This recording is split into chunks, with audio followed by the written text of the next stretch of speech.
In New York City, federal prosecutors held a full press conference about the indictment of the embattled New York City Mayor Eric Adams.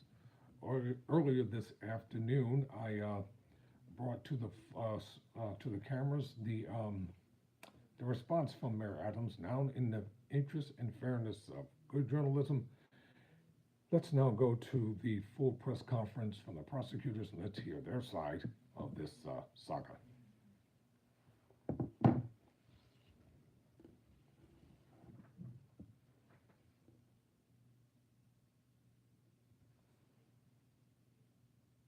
United States Attorney here in the Southern District of New York. Today we are announcing campaign finance, bribery, and conspiracy charges against Eric Adams, the mayor of New York City. As the indictment alleges, Mayor Adams engaged in a long-running conspiracy in which he solicited and knowingly accepted illegal campaign contributions from foreign donors and corporations. As we allege, Mayor Adams took these contributions even though he knew they were illegal. And even though he knew these contributions were attempts by a Turkish government official and Turkish businessmen to buy influence with him. We also allege that the mayor sought and accepted well over $100,000 in luxury travel benefits from some of the same foreign actors who arranged many of the illegal campaign contributions. These benefits included free international business class flights and opulent hotel rooms in foreign cities. The mayor had a duty to disclose these gifts on his annual public disclosure forms so that the public could see who was giving him what. But as we allege, year after year after year, he kept the public in the dark. He told the public he received no gifts, even though he was secretly being showered with them. We allege that Adams accepted these benefits knowing that they were given to him because of his position. And in exchange for some of those improper benefits, he intervened in the New York City Fire Department's inspection process for a building owned and operated by the Turkish government, allowing it to open even though it had not passed the fire inspection. The corruption alleged in the indictment is, as I said, long-running. As we allege in the indictment, Adams' solicitation of illegal campaign contributions began in 2018. After he started raising funds for his 2021 mayoral campaign, he agreed to take contributions offered by multiple Turkish businessmen, several of whom he met in Turkey. Adams knew that these wealthy individuals could not legally donate in a U.S. election. Federal law clearly prohibits foreign donations. That's how we protect our elections from foreign influence. Yet Adams directed his staff to pursue this illegal money to support his campaign for mayor. And as we allege, Adams continued to pursue foreign money in secret well into 2021. And it didn't stop with his first campaign for mayor.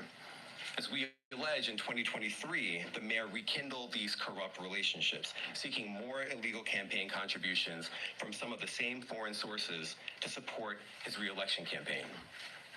Adams also took contributions that broke other laws. As we allege, he sought contributions from businessmen far in excess of what the law allowed. He also allegedly sought contributions from corporations, which are not allowed to contribute at all in New York City elections. Many of those illegal corporate contributions were organized by the same people who organized the illegal foreign contributions. And Adams allegedly disguised them all in the same way by accepting the money through so-called straw donors.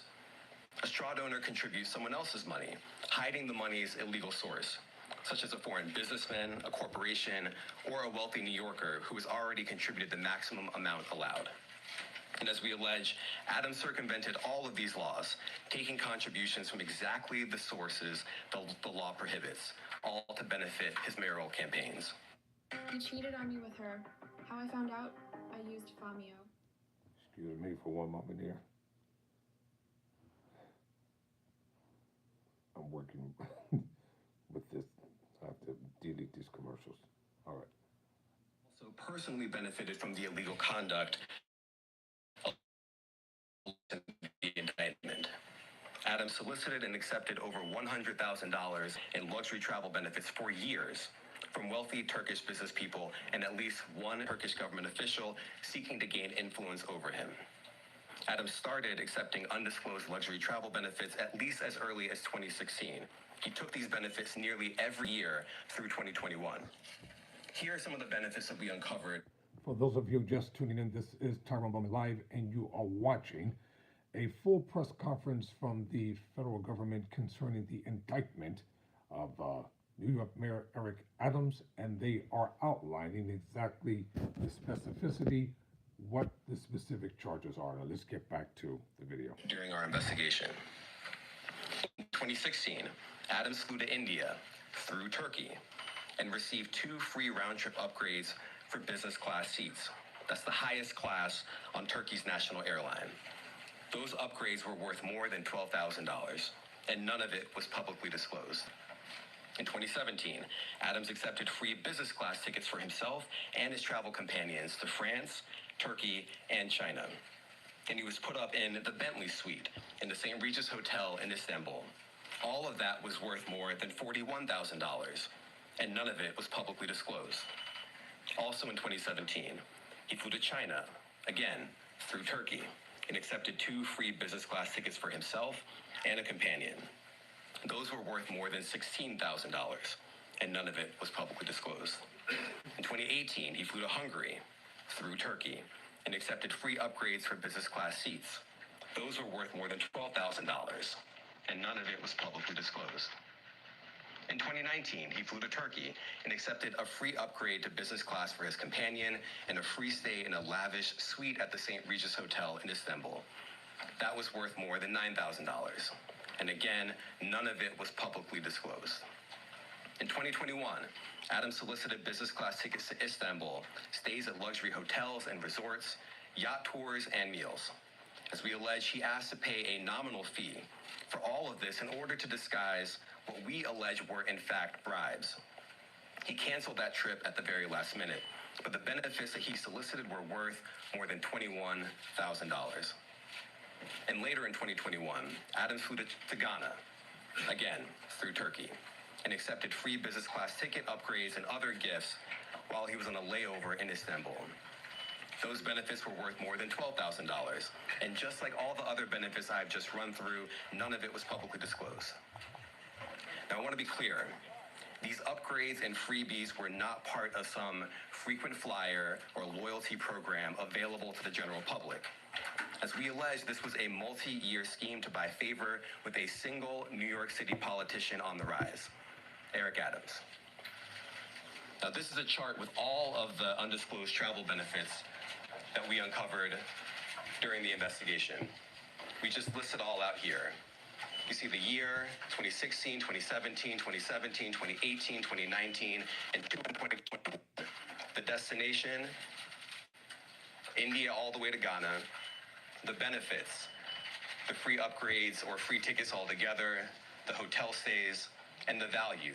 And if you just sum up all the dollar amounts here, you get to more than $100,000. And of course, as I said before, every single trip that we list here was undisclosed.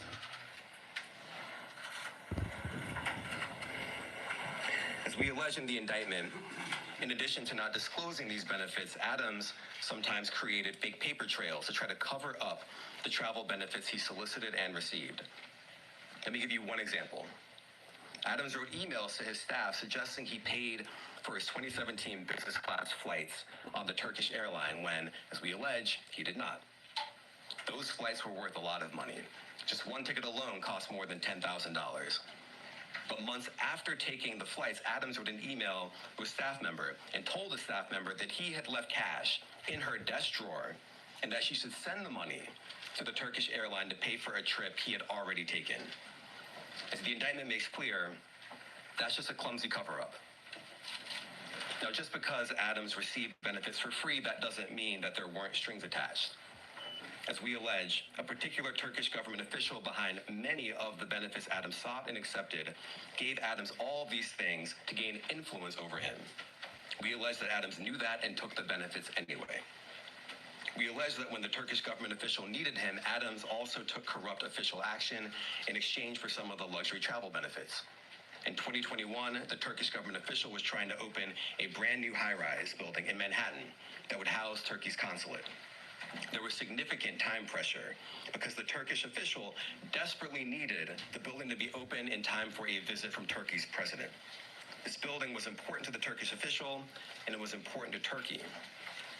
But the FDNY's fire safety professionals wouldn't let the building open because the building hadn't passed an inspection. And not just that, some of the people at the FDNY thought the building had so many issues and defects that the building was not safe to occupy. So the Turkish official sent word to Adams that it was, quote, his turn, unquote, to support Turkey. And as we allege, Adams delivered and pressured the fire department to let the building open.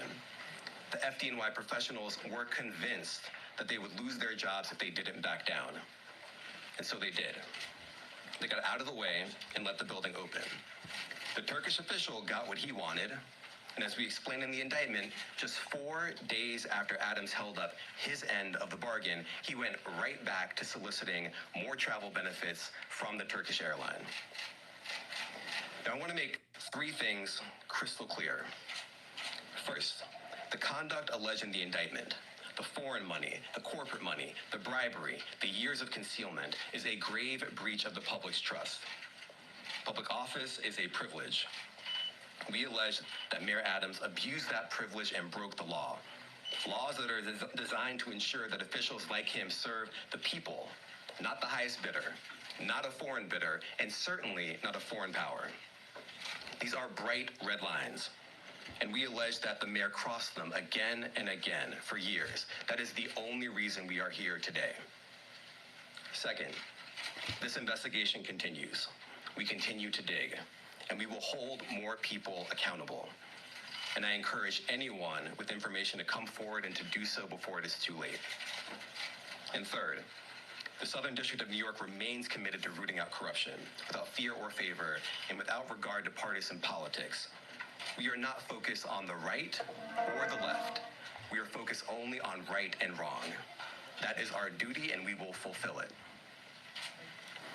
Now, today's charges are the product of a tremendous partnership. I want to thank our partners at FBI and the New York City Department of Investigation who have been with us every step of the way. And finally, I want to commend the outstanding career prosecutors from SDNY who are handling this case. Celia Cohen, Andrew Rohrbach, Hagen Scotton, and Derek Wickstrom, and the chiefs of the Public Corruption Unit, Laura Pomerantz and Robert Sobelman. It's now my pleasure to turn the podium over to FBI Assistant Director in Charge, James Dennehy. What's up, y'all? Mentors, coaches, businessmen, businesswomen.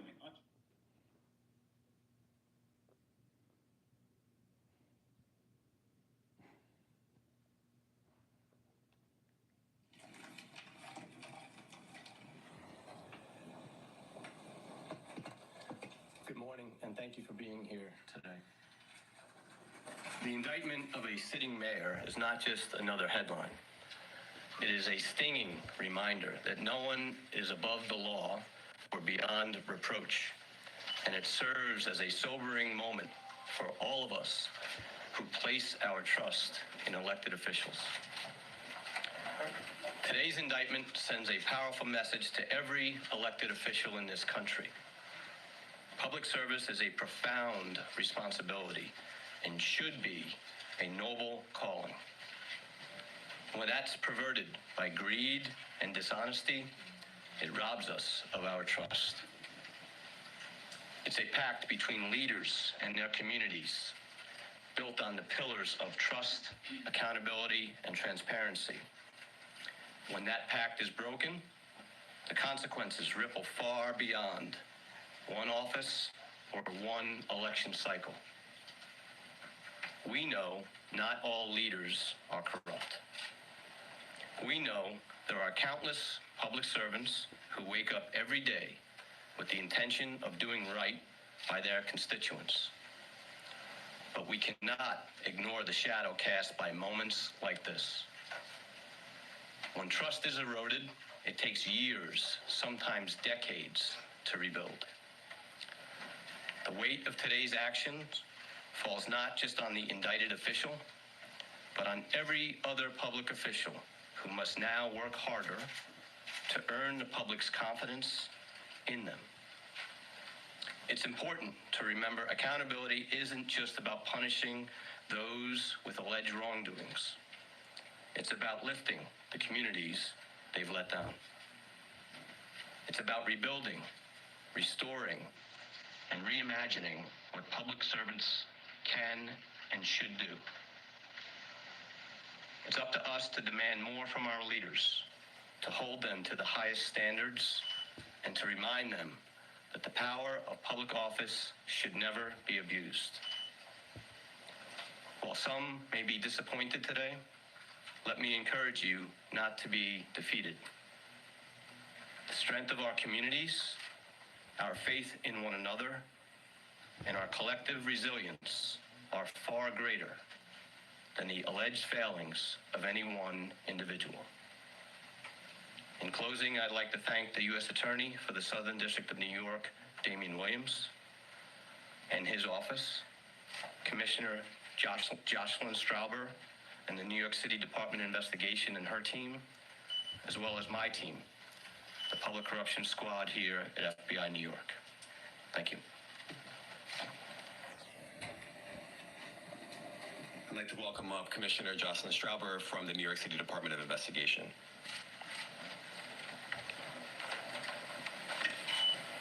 Thank you, Damian. Good morning. Today, for the first time in New York City's modern history, we announce criminal charges against the sitting mayor of New York City. As our highest elected official, the mayor should set the standard for all of city government and exemplify the integrity, transparency, and dedication to serving the public that all New Yorkers deserve. Instead, the indictment unsealed today alleges that Mayor Adams abused his power and position for nearly a decade as Brooklyn Borough President and as mayor to enrich himself and his mayoral campaigns. As charged, he sought and received illegal campaign contributions, luxury travel, and other personal benefits from foreign nationals, as well as individuals and businesses. He allegedly took steps to conceal those illegal contributions and personal benefits and involved city employees and campaign staff in that concealment. As the indictment explains, this kind of corruption has real costs to the city and to the public. As alleged, the mayor's 2021 campaign falsely certified compliance with campaign finance laws in order to conceal those illegal campaign contributions, and as a result of those false certifications, received over $10 million in public matching funds. The mayor's alleged acceptance and concealment of illegal contributions and personal benefits gave overseas benefactors, wealthy individuals, and businesses undue influence over the mayor, influence that federal and local laws seek to prevent. And as charged, in exchange for certain personal benefits, the mayor pressured the New York City Fire Department to forego a required fire safety inspection before the opening of the new Turkish consulate building. She's basically rehashing the original charges that the federal prosecutor said at the beginning of this press conference. I will keep you updated on the continuing saga of the indictment of New York's first African-American mayor and subsequently being charged with so many egregious things here. And on Tyrone Bowman Live, it doesn't matter with me if you're a Republican or Democrat. When I come up on this camera, I'm going to tell it just the way it is. So if you like the channel, kindly subscribe. Appreciate it. Never surrender. Never quit.